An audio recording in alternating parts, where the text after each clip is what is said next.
Hi, Jamie Cowen here. I want to talk to you today about leadership.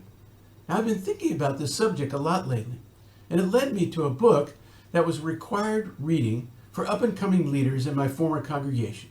It was called A Tale of Three Kings by Gene Edwards. It's a book about leadership. It's a short book that explores the characters of King Saul, King David, and Absalom, David's son and would-be king, who rebelled against David.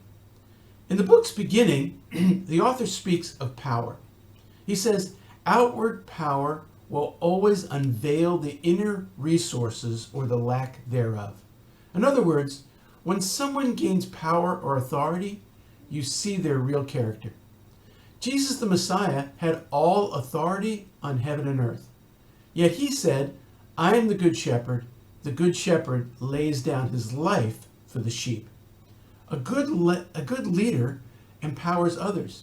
A bad leader squelches them. When I was a congregational leader, I tried to empower others. I wanted people to feel welcome, to find God, and express themselves in their uniquely gifted ways.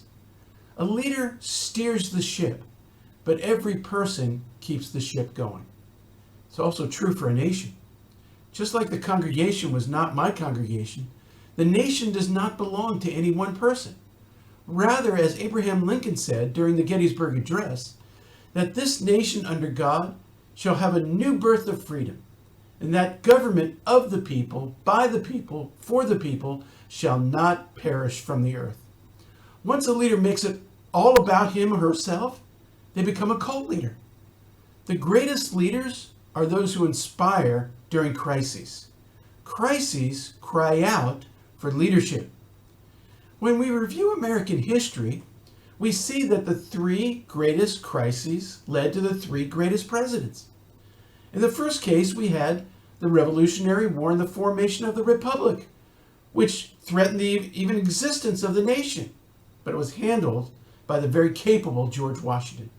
Then we had the Civil War, which also threatened the nation's existence in the future, handled by President Abraham Lincoln. And then finally, the Great Depression and World War II, again threatening the nation's existence and future, but handled well by President Franklin Roosevelt. What did the three presidents have in common? They were visionaries that united the people to battle the crisis. General Bernard Montgomery, one of the leading generals of World War II, said this about leadership. Leadership is the capacity and the will to rally men and women to a common purpose and the character which inspires confidence. This is what George Washington did before the risky attack across the Delaware River. It's what Franklin Roosevelt did with his fireside chats during the Depression. This is what is needed for national leaders today, who are facing huge crises at the same time. Their legacy will be determined by how they led during the crisis. Crises also give voice to extremists.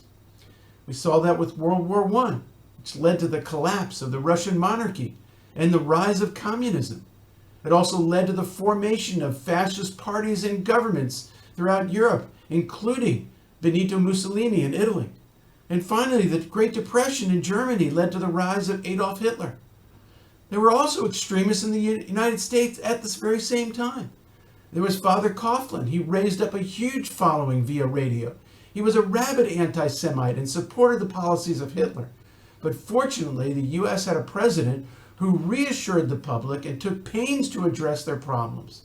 The brilliance of Roosevelt was his willingness to try anything to alleviate the suffering of the people.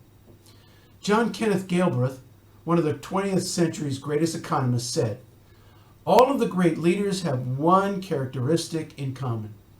It was the willingness to confront the major anxiety of their people in their time.